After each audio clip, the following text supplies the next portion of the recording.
जैसा कि आप जानते हैं कि कल 14 फरवरी से मैट्रिक का एग्ज़ाम शुरू हो रहा है और फर्स्ट दिन ही मैथ का एग्ज़ाम है।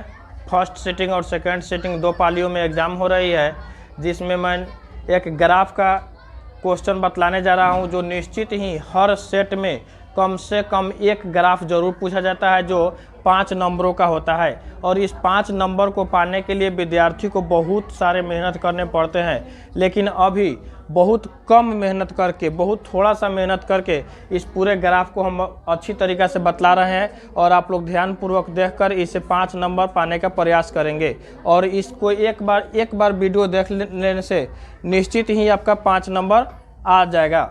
देखेंगे जैसे कि यहाँ ग्राफ दिया हुआ है और यहाँ लिखा हुआ है 2x + 3y = 17। तो यहाँ क्या करेंगे, सबसे पहले यह सम संख्या 2x को इधर कर लेंगे तो 70 - 3y हो जाएगा। x इक्वल लिखेंगे 17 - 3y, यहाँ मल्टीपल में तो इधर लेके डिवाइडेशन कर लेंगे और यहाँ बॉक्स बनाएंगे।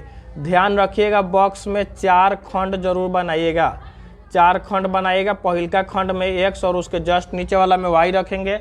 उसके बाद क्या करेंगे, यहाँ इस प्रकार से राइट साइड में जो भी लेटर्स रहेंगे, चर राशि जो भी रहेगा, उसमें मान अपना से पुट करके और एक का मान निकाल लिया जाता है। तो अपना से इसमें कोई भी मान पुट करने के लिए आप स्वतंत्र हैं, चाहे प्लस में रखिए माइनस में रखिए, लेकिन ध्यान रहना चाहिए कि जो ग्राफ में मैक्सिमम इधर 8 तक 7 तक जो आता है उसके अंदर में ही रखने का प्रयास करेंगे। तो देखेंगे कि इधर राइट साइड में जो लेटर रहेगा उसी में मतलब कि हम मान पुट करने का प्रयास करेंगे। तो राइट साइड में जैसे y है तो हम y की जगह पर ऐसा कोई यूनिक अंक रखेंगे जिससे कि 2 से डिवाइड करने के बाद वह सिंपली नंबर आवे, सिंपली अंक आवे। जैसे कि हम यहाँ यदि हम 3 रख लेते हैं, कितना 3 रख लेते हैं, तो यहाँ 3 का पढ़ा 3 बार पढ़ेंगे तो 3 × 9 होगा। 9 में से 17 में से 9 घटाएंगे तो 8 बचेगा और 8 में 2 से भाग करेंगे तो क्या होगा, 4 हो जाएगा। उसी प्रकार से यहाँ फिर से हम एक बार 5 रख के देखेंगे, ठीक। तो 5 दूना 5 × 15 हो जाएगा। 17 में से 15 घटेगा तो 2 बच गया। 2 में 2 से भाग करेंगे तो 1 हो जाएगा। क्लियर। उसके बाद फिर हम एक और मान पुट करना चाहेंगे, आप 1 रख सकते हैं, ठीक। 1 रख सकते हैं तो फिर प्लस में आएगा। अगर उससे भी ज़्यादा रखना चाहते हैं तो रख सकते हैं, लेकिन प्रयास रहे कि जितना छोटा से छोटा अंक रखे। तो 1 रखेंगे तो 3 एकम 3, 17 में से 3 गया तो 14, और 14 में 2 से भाग करेंगे तो 7 हो जाएगा।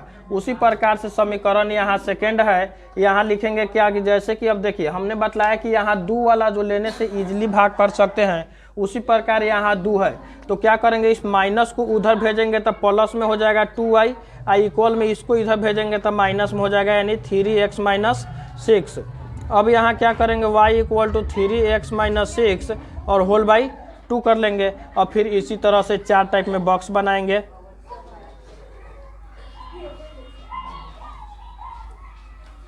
फिर यहाँ x और y लिखेंगे।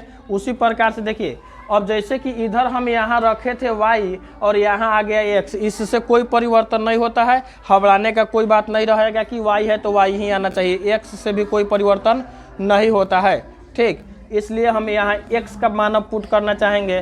तो जैसे हम x का मान यहाँ 1 हम यदि पुट करते हैं तो यहाँ क्या आ जाएगा कि 3 एकम 3, 3 में से 6 जाएगा तो -3, -3 में 2 से भाग करेंगे तो -1.5 आएगा, -1.5 आएगा। उसी प्रकार से हम फिर से 2 यदि रखते हैं तो 3 दूना 6 हो जाएगा। 6 में से 6 गया तो 0 हो गया, या 0 में 2 से भाग करें तो फिर 0 ही आएगा। उसी तरह हम 3 यहाँ रखेंगे। तो जैसे कि 3 हम रख रहे हैं तो यहाँ 3 दूना 6 हो जाएगा, 3 × 9 होगा। 9 में से 6 गया तो 3 बचा, और 3 में 2 से भाग किए तो 1.5 आएगा, यह प्लस में आएगा। उसी तरह चाहे और सारा बॉक्स बना सकते हैं, कोई परिवर्तन नहीं। आप चाहे तो माइनस में भी रख सकते हैं या छोटा अंक जैसे कि 0 भी रख सकते हैं। तो जैसे देखिए 0 यदि रखते हैं तो 0 में किसी अंक से गुना करेंगे तो 0, और 6 में 2 से भाग करेंगे तो कितना होगा, -3 हो जाएगा। यहाँ जैसे कि यहाँ 3 अंक 4 अंक कितना हो ले सकते हैं, लेकिन ध्यान रखिएगा कि कम से कम 3 खंड में जरूर मान निकालिएगा। तो यह आपका मान निकालने का तरीका हो गया, ठीक। उसके बाद देखेंगे ग्राफ कैसे बनता है। ग्राफ पर किस प्रकार से मतलब हम लाइनिंग खींचेंगे। लाइनिंग खींचना बहुत ही आसान होता है, थोड़ा सा गौर कीजिएगा तो मतलब कि आप लाइनिंग आराम से खींच सकते हैं।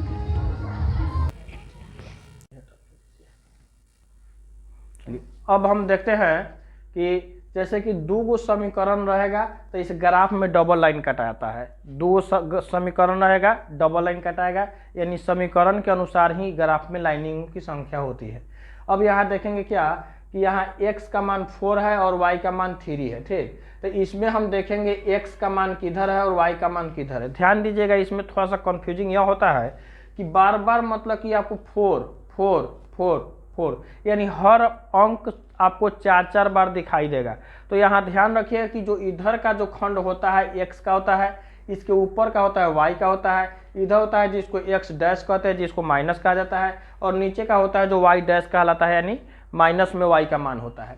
अब देखेंगे कि आपको जानकारी होना चाहिए कि y का वैल्यू जो होता है आपका लेफ्ट राइट चलता है, यानी लेफ्ट जाएगा नहीं तो राइट जाएगा। उसी प्रकार से जो होता है आपका x का वैल्यू आपका अप नहीं तो डाउन, यानी ऊपर या नीचे जाता है, ठीक। जैसे यहाँ देखेंगे y का वैल्यू 3 है तो y का वैल्यू प्लस में 3 है, तो हम y वाला लाइन में देखेंगे 3 कहाँ है, y वाला प्लस में यही है, तो इस लाइन में देखेंगे 3, यानी यह आपका यहाँ से ये माहे जा सकता है और नहीं तो यहाँ से इधर जा सकता है, ठीक। उसी तरीके से हम बतलाए कि लेफ्ट और लेफ्ट राइट जाता है तो लेफ्ट राइट y का वैल्यू जाएगा।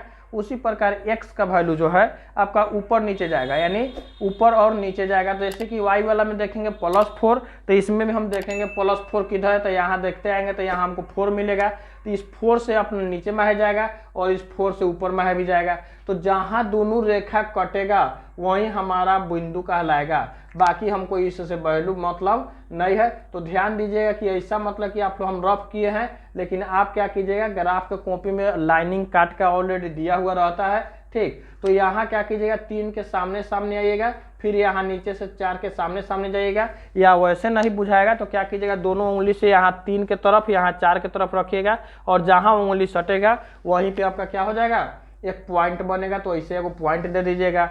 फिर उसी तरीके से देखेंगे यहाँ x का वैल्यू 1 है, y का वैल्यू 5 है। ध्यान दीजिएगा पहले x का वैल्यू ही देखा जाता है, तो x का वैल्यू 1 हो गया, y का वैल्यू 5 हो गया, ठीक। तो x का वैल्यू हम 1 देखेंगे आपका यहाँ है, और y का वैल्यू क्या है 5 है, यानी यहाँ से हम ऊपर माहे जाएंगे और इधर से यहाँ आएंगे, तो जैसे अनुमानतः यहाँ हो रहा है तो यहीं पे आपका मतलब कि लग जाएगा, ठीक। उसी प्रकार देखेंगे फिर थर्ड नंबर में कि x का वैल्यू 7 दिया है और y का वैल्यू 1 दिया है, x का वैल्यू 7 और y का वैल्यू 1, यानी x में 7 देखेंगे और y में 1 देखेंगे। तो x का वैल्यू आपका यहाँ से जब 7 ऊपर की ओर जाएगा और यह 1 ऐसे डॉट डॉट करते यहाँ आएगा, तो आपका इसका मतलब है निश्चित ही यहाँ कटेगा, ठीक। तो जब यहाँ कटेगा तो हमको केवल पॉइंट से मतलब है, न कि हर जगह मतलब कि मूल बिंदु बनाना, ठीक। तो यहाँ हम क्या करेंगे और यहाँ हम पॉइंट बनाएंगे, ठीक। और ध्यान रखेंगे कि यह तीनों बिंदु एक सिर में होता है। जब तीनों बिंदु एक सीधा आएगा तब ही मतलब कि आप जाकर क्लियरली मतलब कि वह ग्राफ को आप सही मान सकते हैं। जैसे कि यहाँ से हम स्केल रखेंगे और पूरा सीधा स्ट्रेट लाइन में मतलब तीनों बिंदु को मिलाते हुए काट लेंगे, ठीक है। हमने अपना से काटा इसलिए थोड़ा टेढ़ा हो सकता है, आप लोग स्केल रख के काटेंगे, ठीक। और ध्यान रखेंगे कौन सा बिंदु किसके लिए लिखा गया है। जैसे यह फर्स्ट बिंदु किसके लिए लिखा गया है, तो यहाँ वाला जो बिंदु हम लिखे हैं 3 4 है, तो 3 4 नहीं उसको हम 4 3 बोलेंगे, क्यों, क्योंकि x का मान पहले लिखा जाता है, इसलिए 4 3 यहाँ बिंदु का आएगा, ठीक। उसी प्रकार से यहाँ लिए हैं तो यहाँ 1 5 का आएगा बिंदु, यानी x का मान पहले लिखेंगे, y का मान बाद में लिखेंगे। उसी तरह से यहाँ है तो 7 1 का आएगा, यह क्लियर। और यह आप जितना लंबा बढ़ा सकते हैं और इधर तीर का निशानी दे दीजिएगा, और इसके ऊपर भी तीर का निशाना होना अनिवार्य है। उसके साथ साथ क्या करना पड़ेगा कि जैसे यह समीकरण 1 का जो यह लाइनिंग हमने खींचा है, तो इसी लाइनिंग पर जिस रूट में होगा उसी रूट में इसको नाम देना पड़ेगा, यानी समीकरण का जो दिया हुआ है उसको लिखना पड़ेगा उसी एंगल में। जैसे है 2x + 3y = 17, तो यह बात आपको इसमें लिखना पड़ेगा, इस लाइन पर कहीं भी लिख सकते हैं जैसे। इसी प्रकार से हम आपका दूसरी का समीकरण में है यहाँ x का वैल्यू 1 तो y का वैल्यू आया है -1.5, यानी x का वैल्यू 1 देखेंगे प्लस में 1 और y का वैल्यू माइनस देखेंगे तो माइनस इधर भी है माइनस इधर भी, तो ध्यान देंगे कि y का वैल्यू हमको देखना है तो y का वैल्यू आपका यहाँ है, इसलिए इसमें हम 1.5 देखेंगे। अब रहा बात कि इस लाइन में तो 1.5 है नहीं है, तो कैसे पता चलेगा?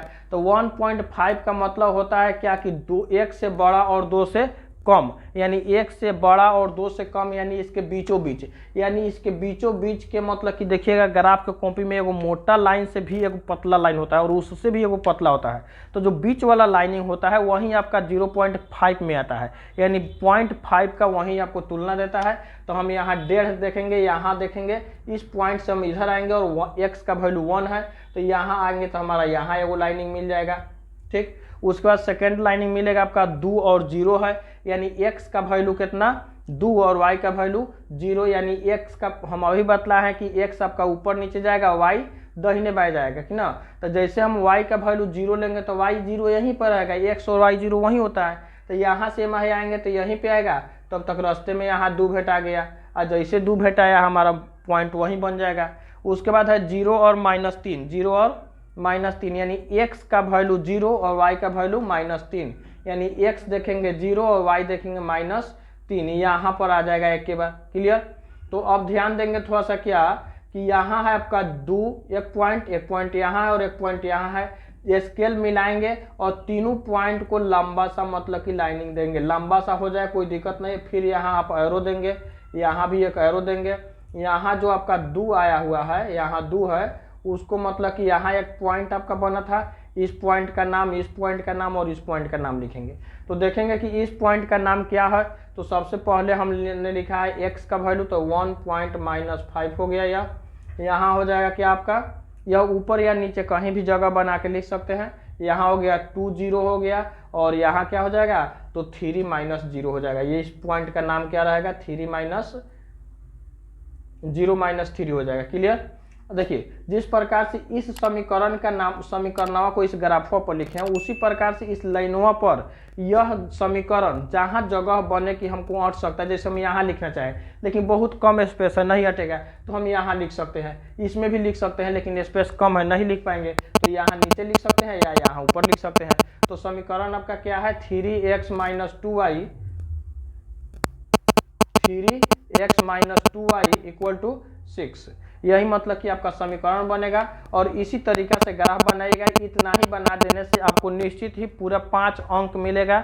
और इस मैथ्स में 1% का भी कोई कटौती नहीं होता है, जैसे इतना बना दीजिएगा आपको पूरा 5 में 5 मिलना 100% है। इस प्रकार से बीके ऑनलाइन प्लेटफॉर्म को आप लोग चैनल को सब्सक्राइब करें और लाइक करें और इस वीडियो को जरूर देखने का प्रयास करें, जिससे कि आपका कल का एग्जाम में 5 नंबर का नहीं छूटे।